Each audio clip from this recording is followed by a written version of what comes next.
and I do study morality. That's why I volunteered for this. I know a little bit about morality, how people make judgments. So, but I guess it's different. But it'd be interesting, I think, to understand their perception as creator. So we want to see how they adapt ethics and morality within their framework, their society or the world they create.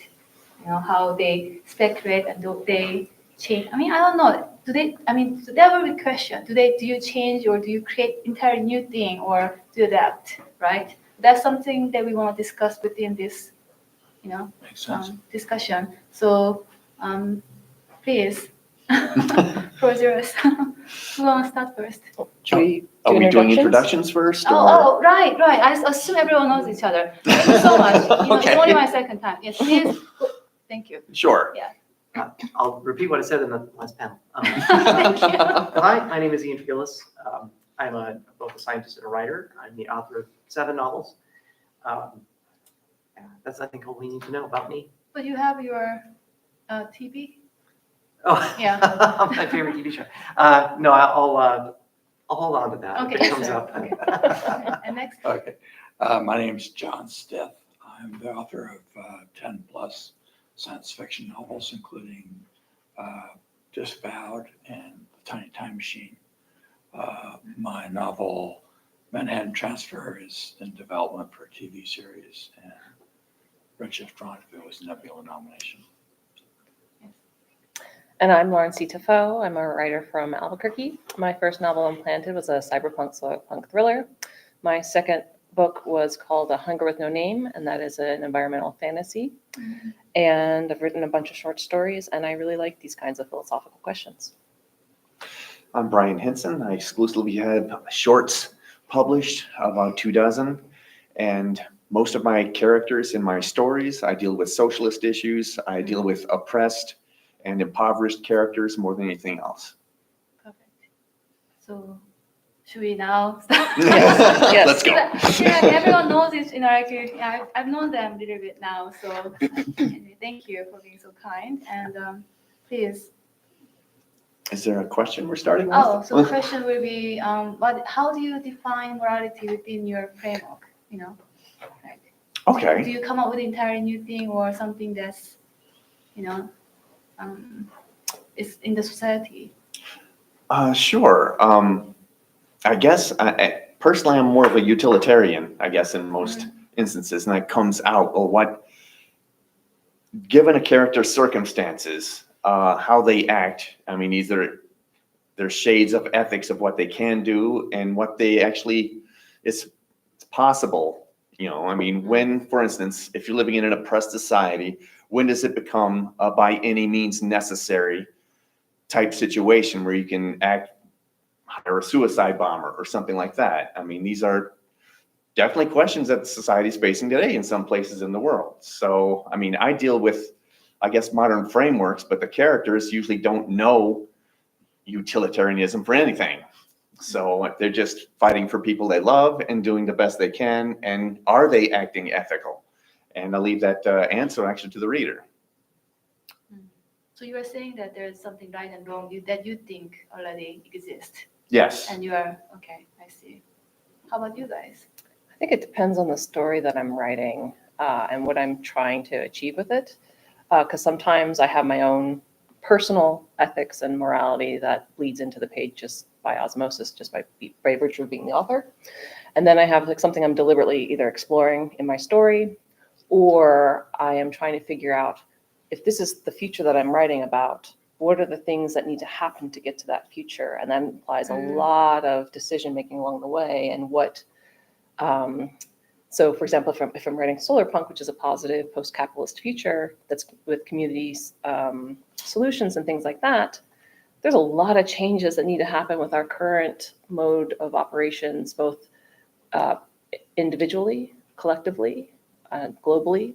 And so what are the things that have to change to create those kinds of shifts? So sometimes I'm writing a story where I'm trying to connect those 2 points, and I'm trying to figure out how we can make those big kinds of behavioral and belief changes. Sometimes I'm just writing a story where I'm like, this is what these people believe, and then that has a whole bunch of trickle down things that I have to figure out in terms of what's informing their worldview, and then that informs how their behavior then is presented on the page. But yes, I would say personally, I'd like to think I have strong morals, and those kind of come out sometimes in some of the characters or the positions that I put them in and the moral dilemmas that they face. I think, science fiction and fantasy address locations and places that are much different from here, things we imagine. But at its heart, we're really writing about the present, about people we can understand and relate to. And so a lot of the future history may change, but we're still writing about issues that are important to people. And science fiction seems to be just overflowing with ethical issues. Our artificial intelligence is going to be allowed to have rights. Is it okay to genetically engineer a baby with characteristics you prefer? Everywhere we look in science fiction, there's ethical questions. It seems like. So we're all going to run into those all of the time. I guess I often, or when this comes up in my writing, I tend to think about taboos, and I try to approach world building when I have disparate groups of, for lack of a better term, creatures, right? I mean, I have humans and non-human characters. I try to force myself to approach the world building as neutrally as possible, and remind myself that non-human creatures would have, even living among humans would have, as an example, would have potentially very, very different ways of looking at the world and what's acceptable and what's not acceptable. And I find that sometimes looking at the taboos are a good way to help make it clear that they're not just human beings in metal skin, but actually different creatures who might have extremely strong beliefs about something that people living among them wouldn't even notice. That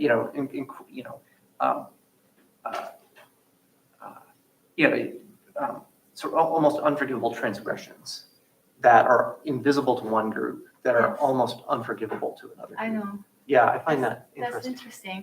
interesting. If you notice, these two groups almost, they had because he emphasized utilitarian, which means that there's right and wrong, basically. You can make basically, there's certain standard, but you guys are basically saying it depends, And utilitarianism, it's the consequences of your action, which determines whether it's right or wrong. Yeah. So I'm not sure if everyone's familiar or not. So if you want to elaborate. I elaborated enough. I'm good. And you could be writing about aliens versus humans, or you could be writing about sociopaths versus regular people. Right. Yeah, if there's a word that's full of a sociopath, their standard is going to be different from us. Right. Can we make judgment about them, or can we judge them even? Right. So that's the speculative fiction, basically.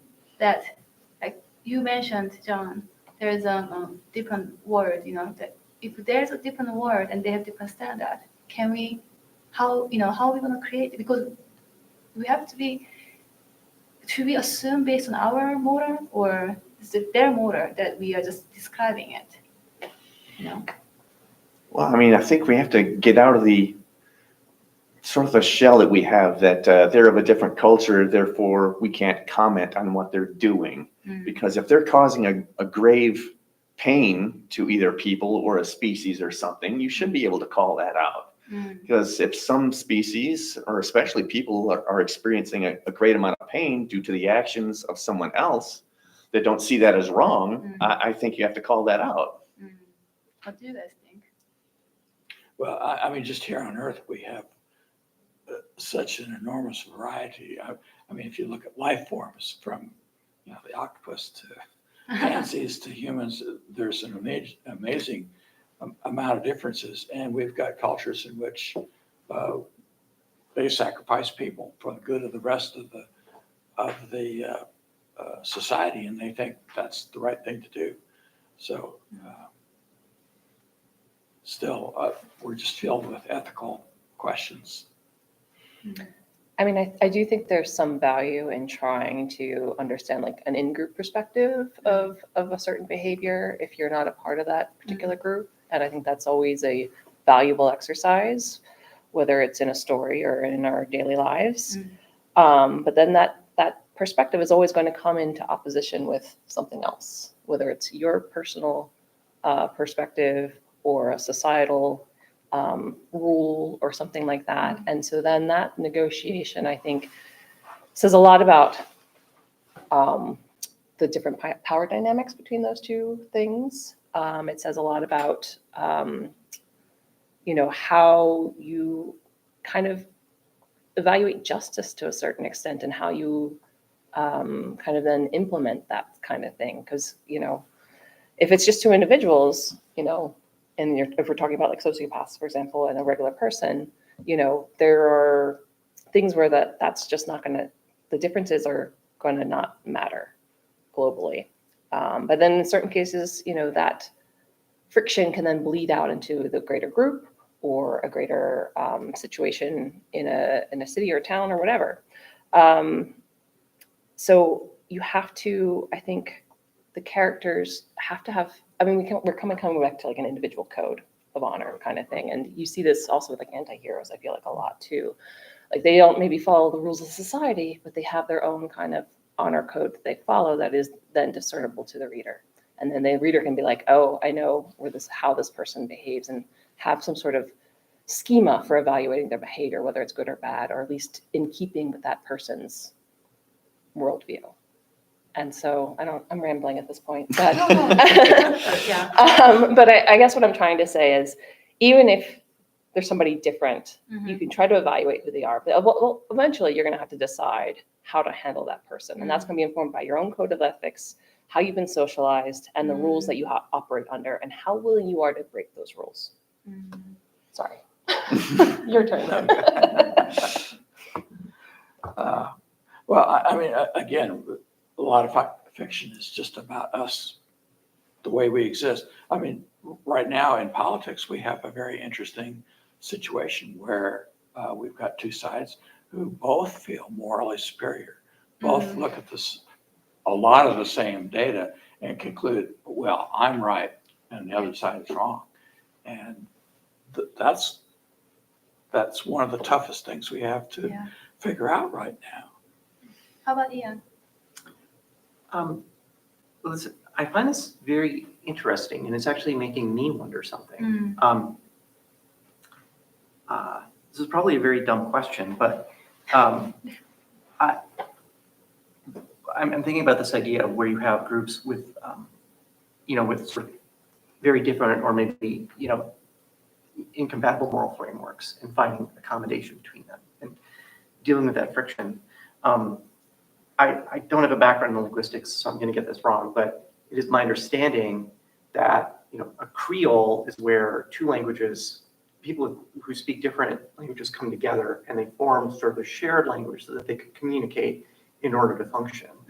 Are there any examples of sort of like a moral Creole happening where groups with very different worldviews come together and then find accommodation by saying, well, okay, in these circumstances, this is acceptable behavior that, it's sort of a moral, I guess I'm talking about moral compromise, but is that a thing? That has happened, actually. Yeah. For brief periods of time when the Spanish moved into what is now Mexico, and there was a little blending between the Mayan religion and Catholicism for a short period of time before the Catholics had enough of that.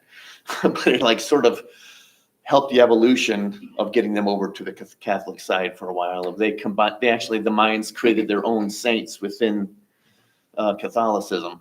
So it's like Roman conquering too. Like they deliberately used the conquered people's religion as a means to kind of bring in their own values. Yeah, That's more like a tool of assimilation, Right, though, right? right. Like a strategy I suppose of assimilation. so. Yeah. it wasn't mutually agreed upon, I suppose. Yeah, you're right. It's I based was on thinking power like usually. Yes, okay. warfare One roles, takes like over. things that, Right. that are okay during times Yeah, of war Good point. are very different than during times of peace. Yeah, And that's it's good. because they're still kind of figuring out what the new rules should be Okay. through the armed conflict. Yeah, that's a good example. Any comments from the audience? On this exact matter, I think one of the closest I can think of is Translation State by Anne Leckie. Oh, It's the most recent one in that series. But specifically, they have this like there's the I'm trying to name it. I'm sorry. The alien group. There's a lot of alien groups. There's one specific alien group that they're actually in negotiations for, and there's like this one person who winds up being like an illegal member of this group. Like they acted in a way that was actually taboo to their group, but others are advocating for their continued survival. And on behalf of like calling them an actual person, identity with rights. So a lot of the novel is about the groups coming together to argue for what, like utilizing all the different cultures that they have and know of to argue for why this one unit should or should not be considered a person with their own rights and right to a future. Because they all kind of view it very, very differently. I see. Yeah, that's a close, in fiction, that's the closest I can think of. Okay. Right now to what you're looking for. Great. Yeah. So this leads to my next, where I thought about how to read this, and then it was Ian earlier mentioned about culture, or did you mention about group maybe, perhaps? It relates to culture. So I study cultural psychology, cross culture, and I measured and tested morality across culture. So there's domain of the moral behaviors and moral concepts, I guess, so to speak. Dishonesty or honesty, or even being friendly, being unfriendly. Those are moral concepts, right? But what actually constitutes as a more dishonest behavior are different across culture. Right? Because yes, lying is bad, but to what degree lying is bad, right? So it's related to what you just mentioned too. So I don't think it's bad, or I think it's bad. And you know what? Interesting is that every people who even think that I'm bad, I think that the person is bad. They don't want to be a bad person to be considered. And they truly believe that they're good people. You mentioned about some political situation. Do you think they think that they're bad? I doubt that. I truly believe that they truly think that. I wouldn't think there would be so much substance abuse if that was the case.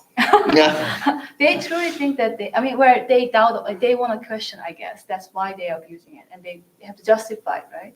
Because there's this discrepancy. But those people who are even bad, even morally compromised or criminals, if you ask them, "Are you a bad person?"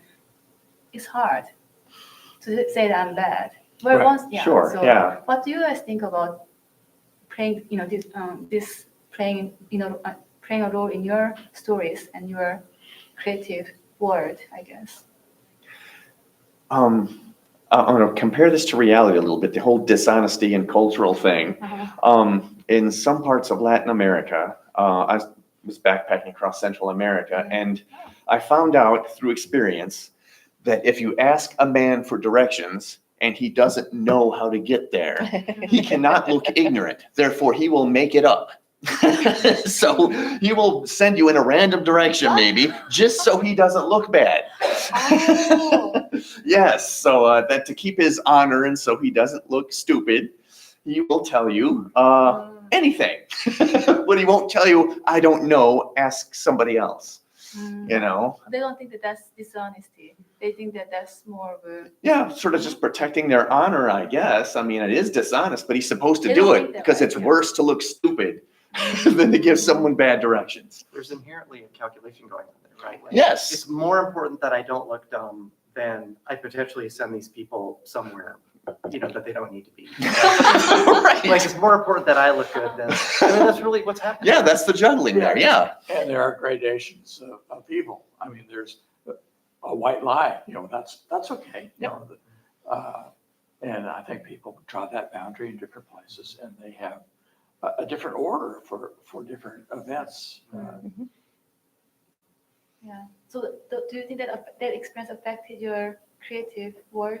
How you? It is now. I would like to somehow insert that into a story. Yeah. I mean, when optics are better than your actions, so.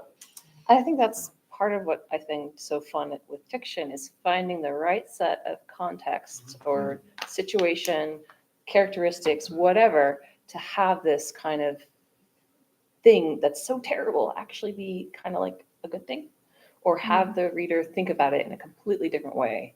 And that's, I think, really fun when that works really well in fiction. And presenting villains who have a different view of the world, so they see themselves as taking advantage of loopholes or doing the right thing. And if it has some unfortunate consequences, that's too bad. That's too bad, but but can we get mad at them? Yes. Yeah. What do you think? Yeah. Um, You have a lot of thoughts going on. oh, I'm glad I'm able to fool you.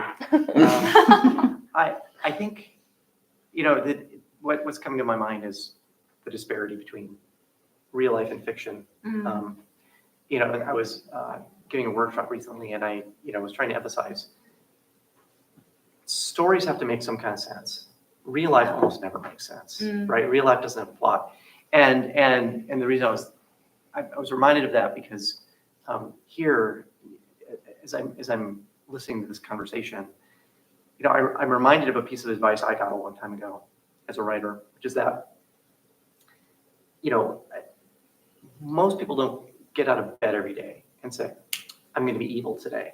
Right? Like there are bad people in the world, but I think it's in fiction, it's much more interesting if a character believes what they're doing makes sense. It believes what they're doing is right, even if they know it's being very venal and selfish.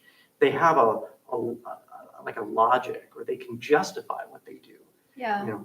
And that's I can justify sending Brian down this 30-mile long dirt road because I like so much better this way. Well, They're calling the herd, right? Yeah, exactly. But in the story, the reader needs to understand. So the writer, you guys are making sure they understand.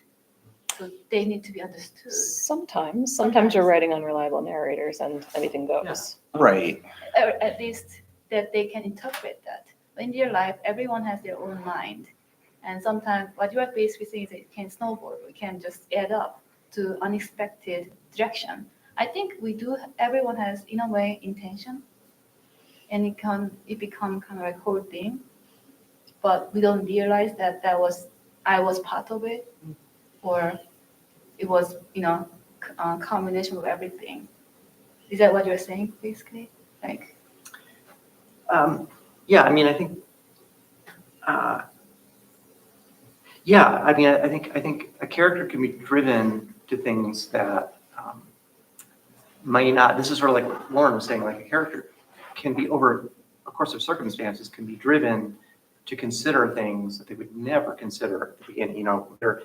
Because characters change, right? If they have a good arc, then you can bring them to a place where, because of that kind of snowball effect and all the influences acting on them, you bring them to a place where suddenly actions that might have been, they couldn't have considered before are now on the table, and now suddenly they make sense. Yeah, you can take a character who makes a mistake and then to cover up that mistake makes a bigger mistake and things escalate. And then you've got behaviors like cult behaviors where people wind up doing things that they never expected to do in the beginning.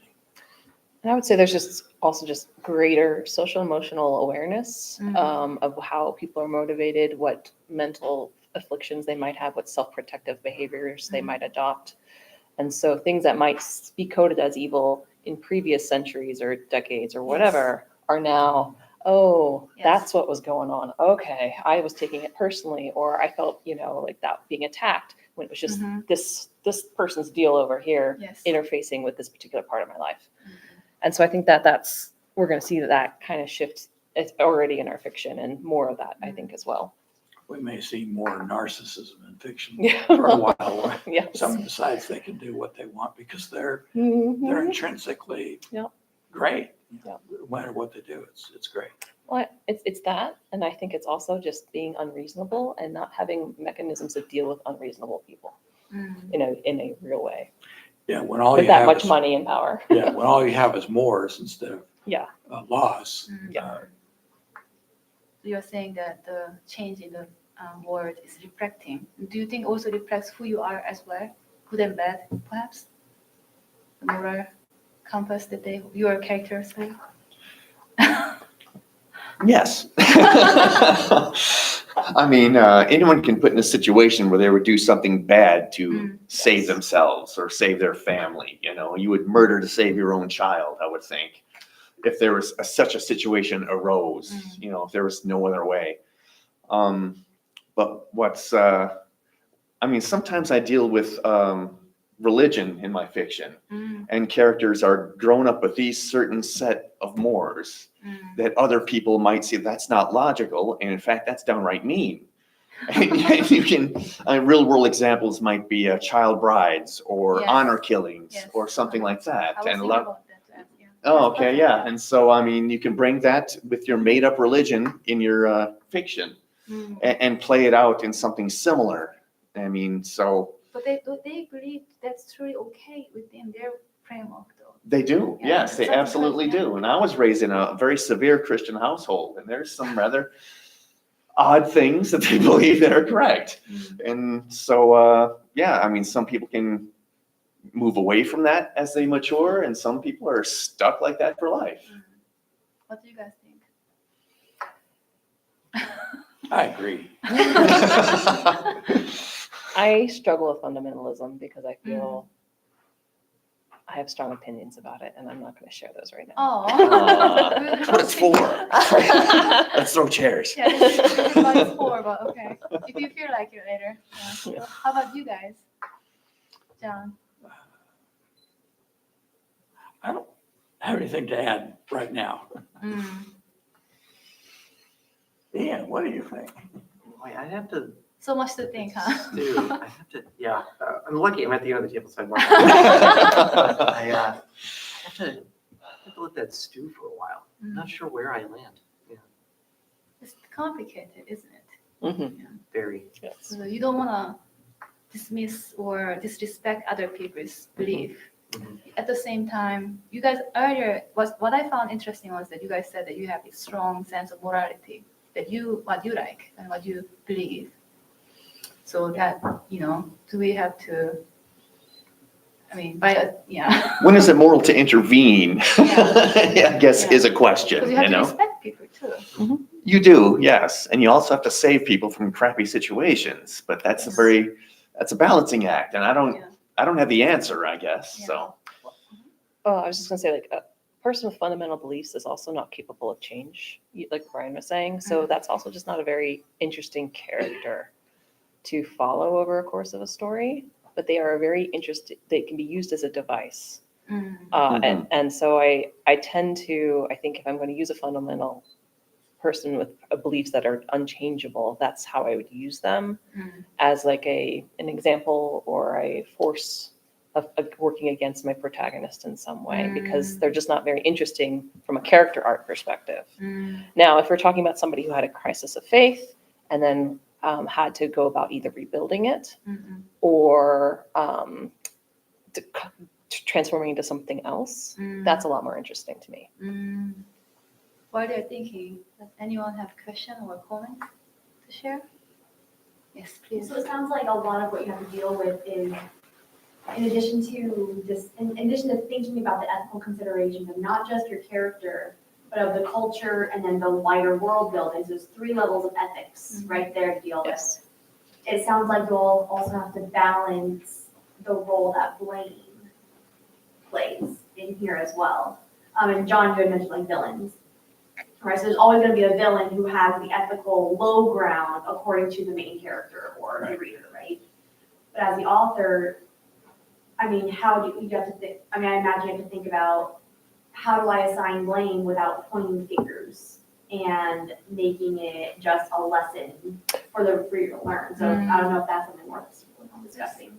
Nice point from. Yeah, Roger. like a message story versus, something that's open to interpretation, but something's a little less agenda driven. Mhm. Yeah, we certainly see these conflicts between values of various religions. I mean, at its heart, I think a lot of us could agree that the golden rule is kind of the only rule you need. But that's, we could certainly find ways in Christianity where that's at odds with the golden rule.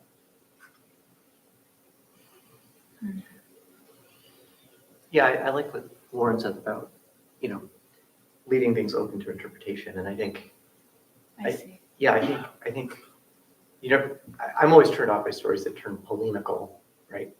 So, but I do like stories that show me different value systems in conflict. And often what an author writes in their story isn't exactly what they believe or what the message they want to tell. It's something that they want to explore. And so I think, like the question of blame, I think sometimes it's very clear, and sometimes I as a consumer of stories, when the calculus is a little more foreign, I like stories that don't try to, that don't try to bring me to a certain line of thought, right? That are just open to interpretation, as Lauren says.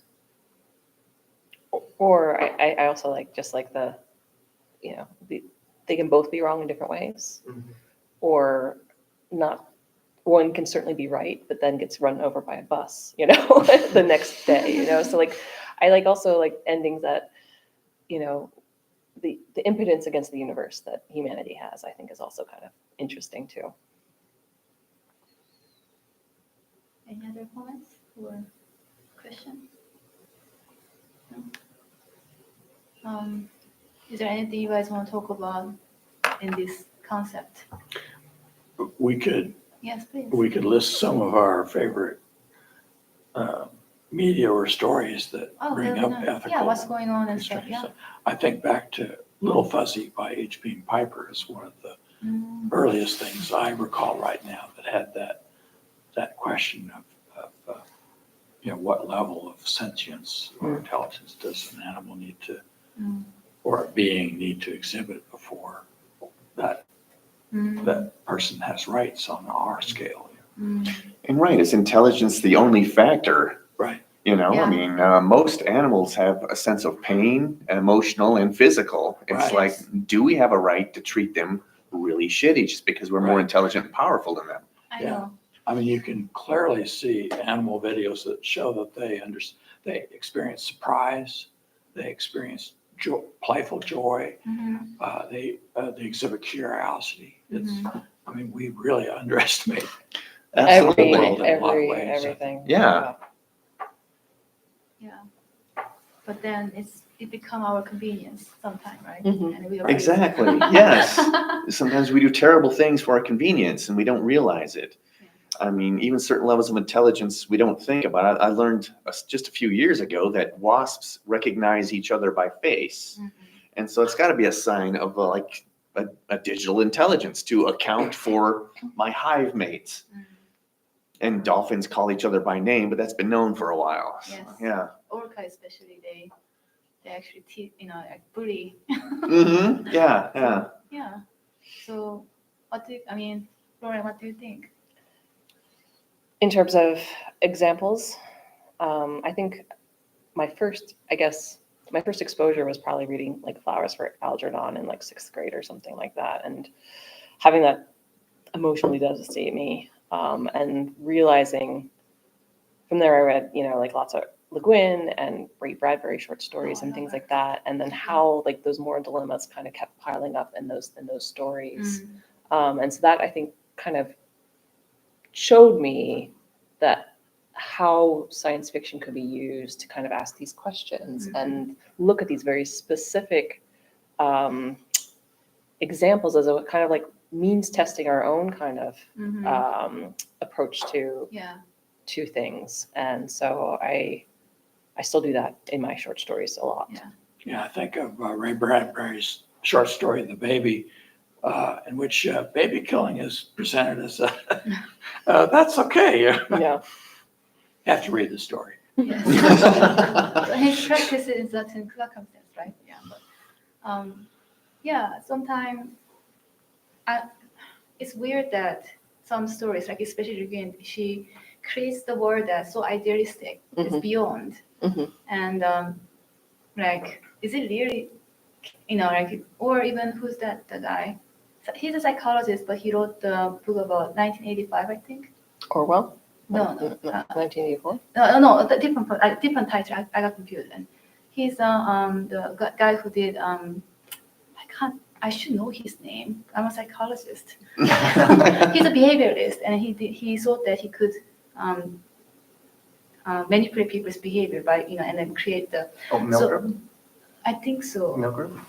Yes, that one. Yes. Okay. So but they called at the time when they write that kind of stories, even the Omelas, they think that that's ideal word, But is it really? Yeah. Though the question when you're ever reading a utopian story is, who is it the utopia for, and where are the other people? Exactly. Yes. Are they in the basement? Right. Is it a society that exploits, and the only way it functions is to exploit a certain number of the people, or if it tries to actually lift up as many as possible. There's always someone lost in the equation, because humanity's never going to get it right. Right. Or they destroy the environment, or some alien species, or whatever. Yes. Yeah. Always. That's like it almost feels like, to me, it's the reason. It's not the reason, but they have this agenda. They have this greater good that they follow, and it destroys everything. Because who decided that? Yeah. Like, Another related issue is that over time, some characteristics we have can transform from positive to negative. Right? For instance, a long time ago, it was very handy to look at someone, some stranger, and instantly know, is that part of my tribe or not? Do they look like me or not? That was a valuable survival tool early on. Now it doesn't serve us very well. depends. Yeah. Any comments? Okay, So I'll say, to what level do you rely on reader engagement in order to effectively discuss these ethical considerations? Like, how much of it is your work, and how much of it does the reader need to do themselves? So maybe talk about our approach to world building. Go That's ahead. good. Go ahead. You ask tough questions, right? What is easy questions? I love the question. So yeah, I guess I'm going to answer your question this way. When I'm writing my stories and I'm trying to do like some sort of cultural shorthand for my particular story world and the society I'm talking about, I like to figure out what the big lie is for that particular group, whether it's we're all created equal, whether it's we're going to leave the dome and everything's going to be wonderful one day, whether it's, believe in the stars and your life will be, just fine. You won't have any problems like that. So whatever that lie is, or the propaganda, or whatever that thing that they think is unalienable about their society, that's how I build my structure around, and what those kinds of beliefs then trickle down into how they get operationalized in their daily life, and how their family moves within that. And so sometimes that family might believe in it wholeheartedly. Sometimes they might have had life experiences that are in conflict, so that they're more of a jaded kind of character, or it's a character who becomes jaded over the course of the story because of how they relate to that lie that's presented in the beginning. I would say that for reader engagement, I want to take the reader on a journey and I want the reader to get there just before my character does. If I have a character doing something risky and the reader is saying, "Oh, you idiot, you really should be doing this," that's a failure. And if the character is a super Sherlock Holmes and is 10 moves ahead of the reader, and the reader's reaction is, "Well, where did that come from? I never saw those clues." That's a failure, I think. But if right before the character opens the door, the reader says, "Oh, I know who's going to be in there," that's a win. How about you? Not sure how to approach the question, but yeah, that's good, really good points, John, about where to, but how do you gauge, well, I mean, all right, I'm rambling, but I think the readers of science fiction are generally more educated on either science or environment and stuff like that. And so you're starting with a pretty good readership and their knowledge. And so you have to be a little on the smart side with your characterization and world building and all that. I mean, they're not easily fooled. They're not easily led. So you have to be on your game. Yeah. How about you? So well, that's a very good question.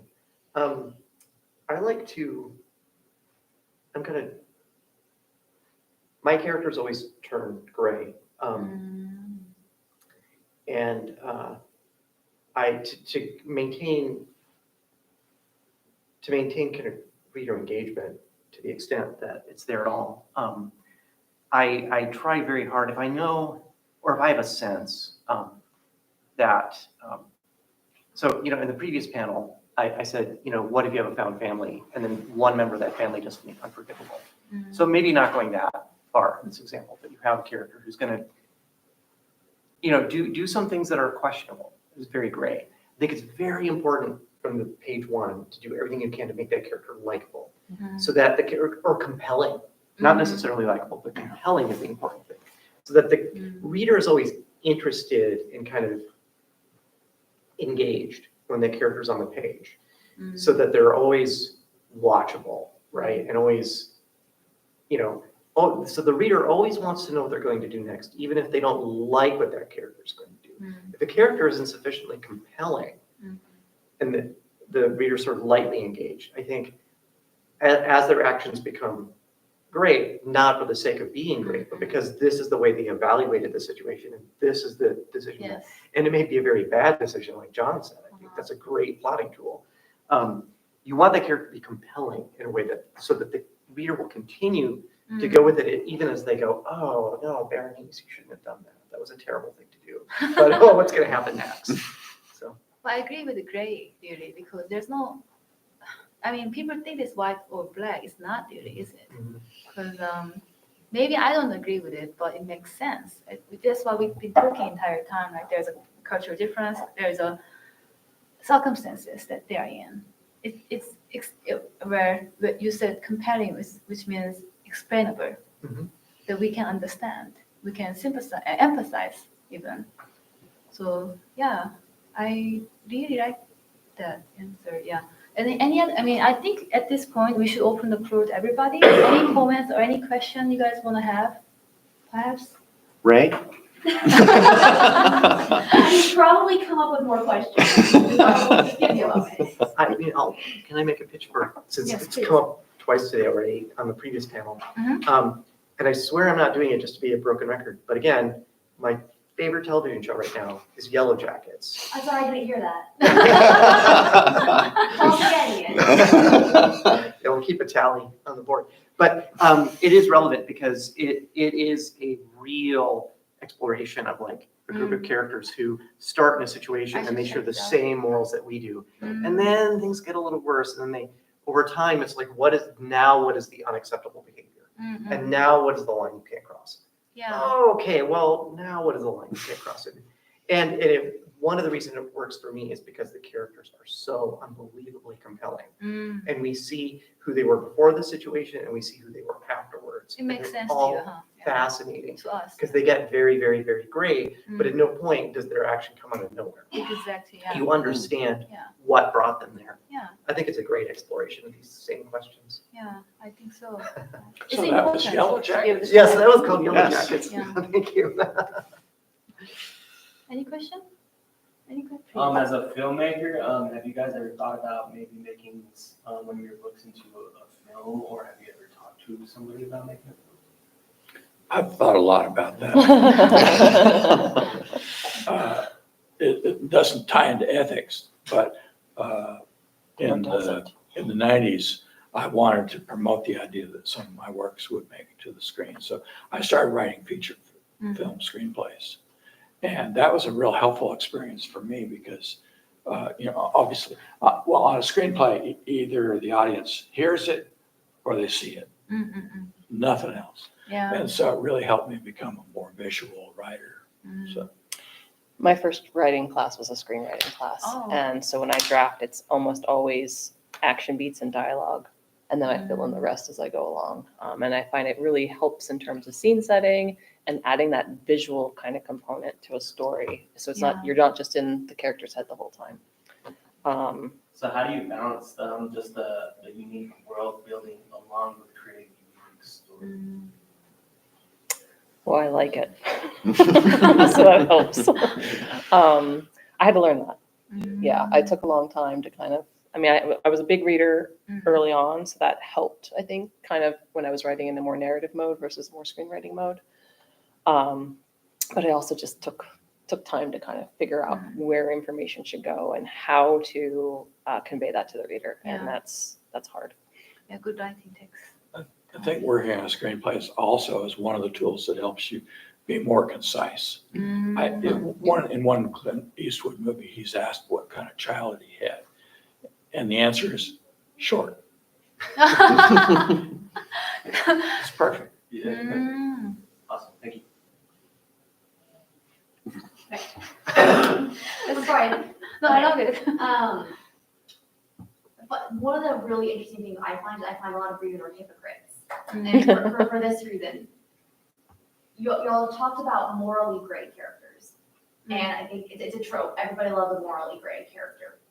And in a lot of cases, these morally gray characters are off the question of can they be redeemed.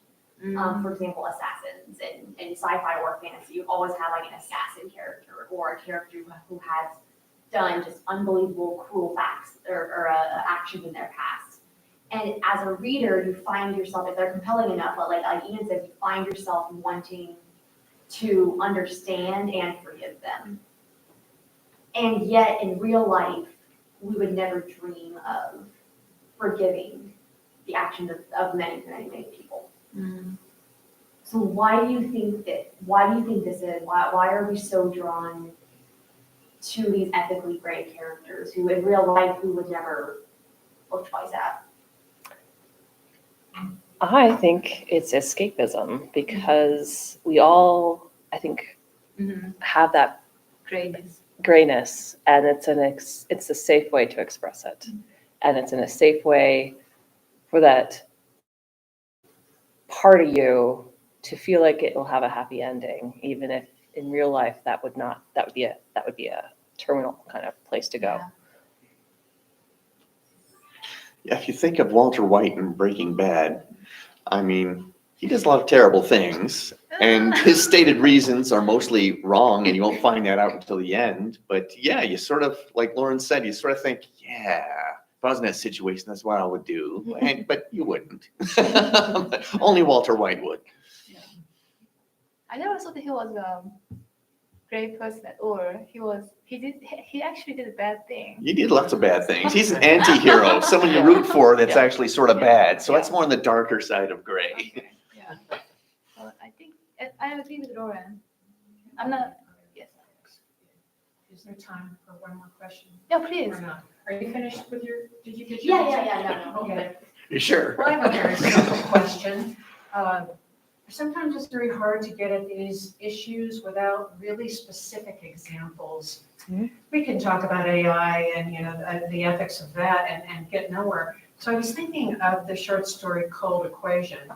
And which is 64. And the first time we taught it was in 92.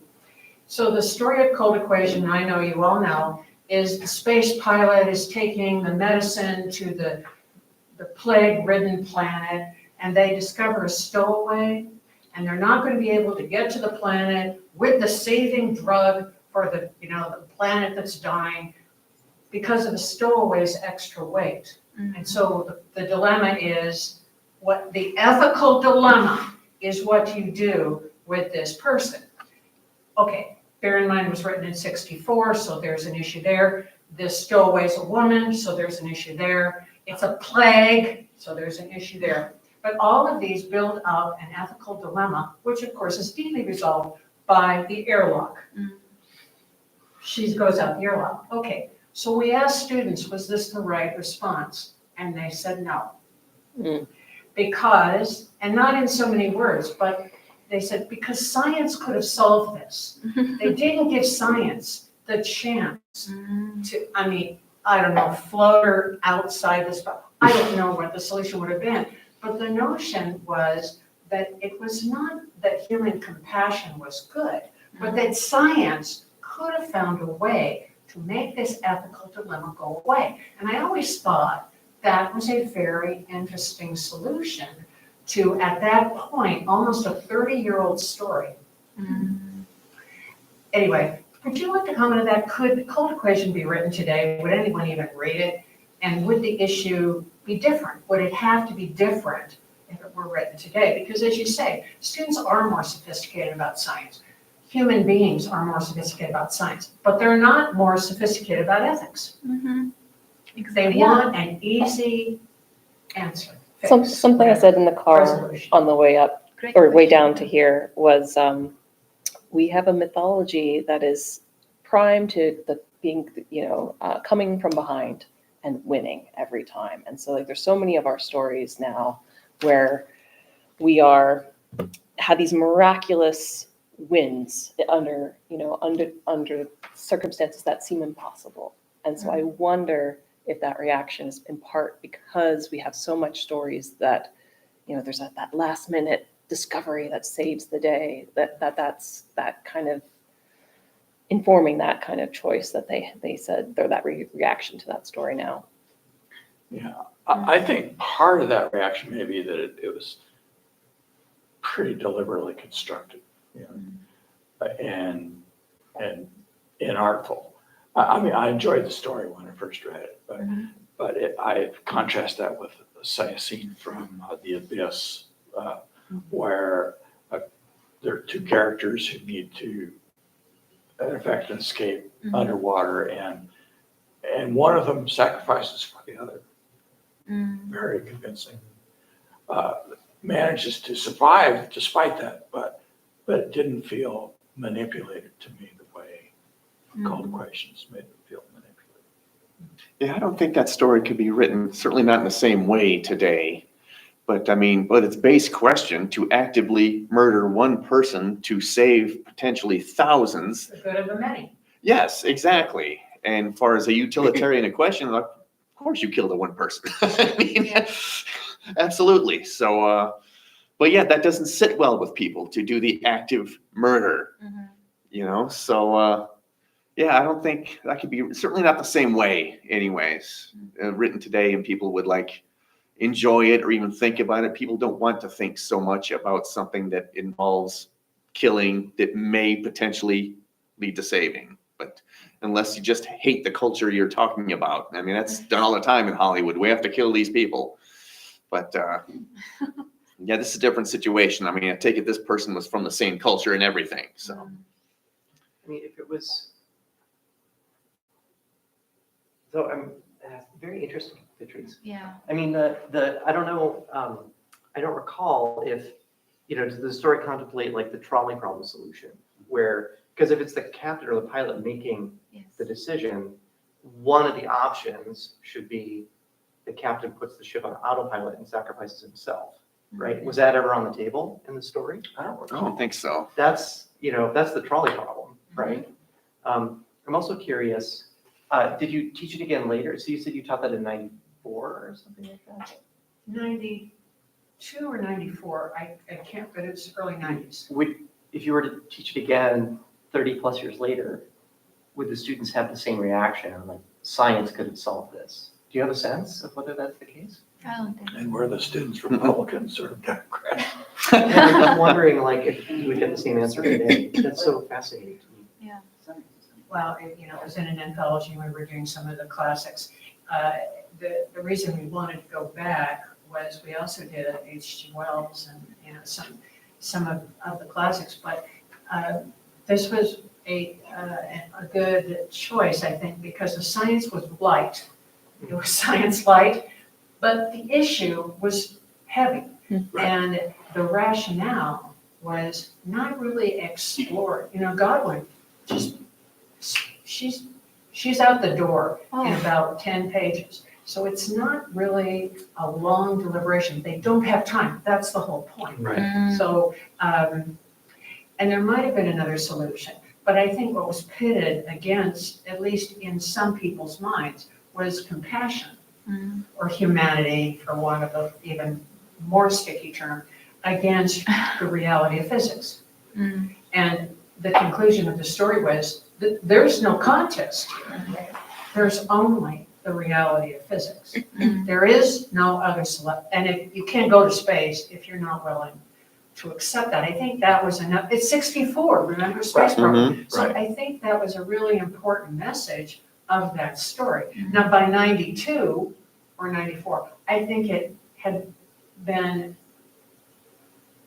not degraded, but diluted into a more ethical rather than scientific. Yeah. Right. I don't know, it's just, I I can see think that. our ethics change Yes. as we go. Yeah. And the answers may be the same, but what we bring to them or take from them changes dramatically. And maybe 64 was a real turning point. And maybe early 90s was a turning point for our students. I don't know, but it was just an interesting, Yeah, I can just see seemed an that. Yeah. interesting ethical dilemma for all Yeah, of us. 60. We sent humans on the moon for the first time. Things changed it dramatically. And then 90, I think you're right. I think people start to think about like we have, you know. But she wanna, I think, have one more comment. Just one question this time. So that's actually a really interesting short story to bring up, Patricia, because You too. Oh, so sorry. when I teach, so it sounds like a lot of the ethics questions have to do with, yes, cultural considerations. Are you an individualistic or a community-based culture, things like that.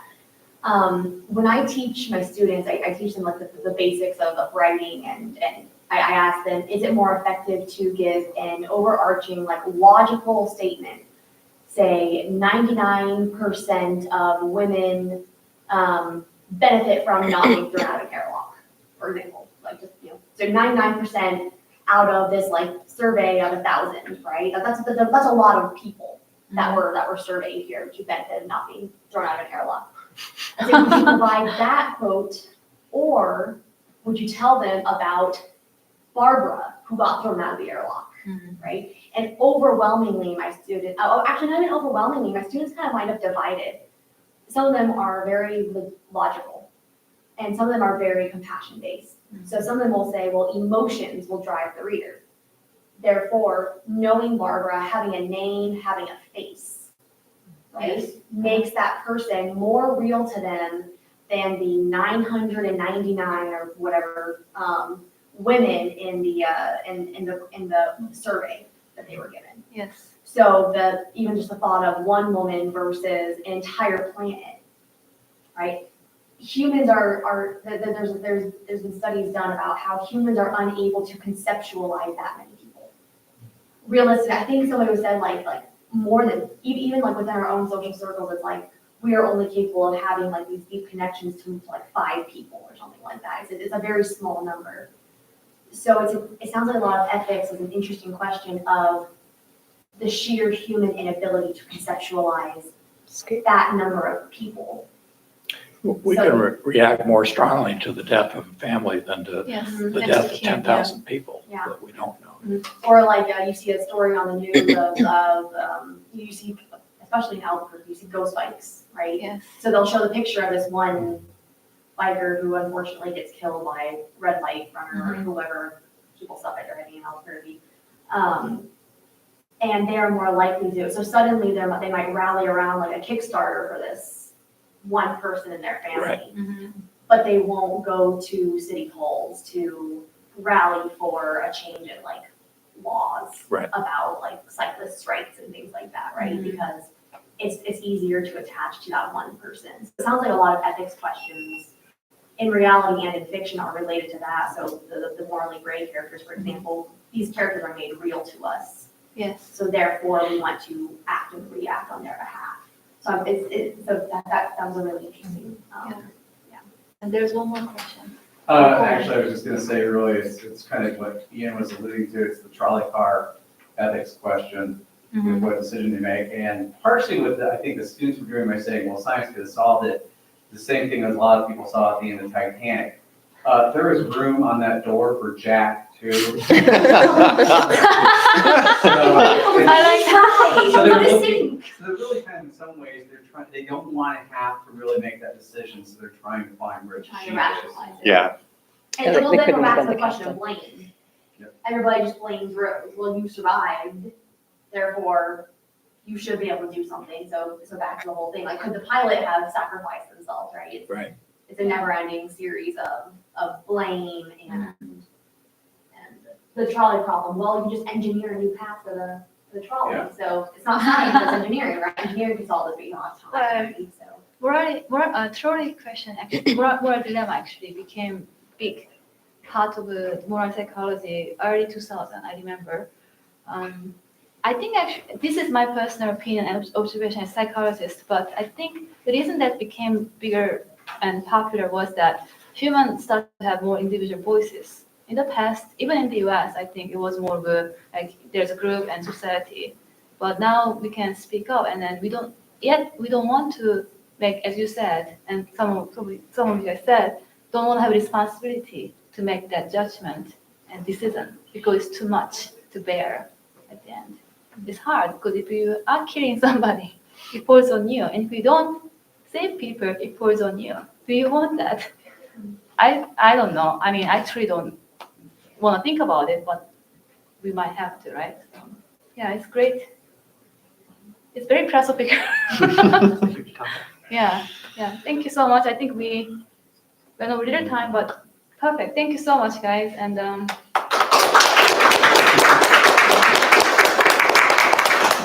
thank you. Thank you. thank you. Yeah, it was very interesting. $1 million. You're an awesome moderator. Oh,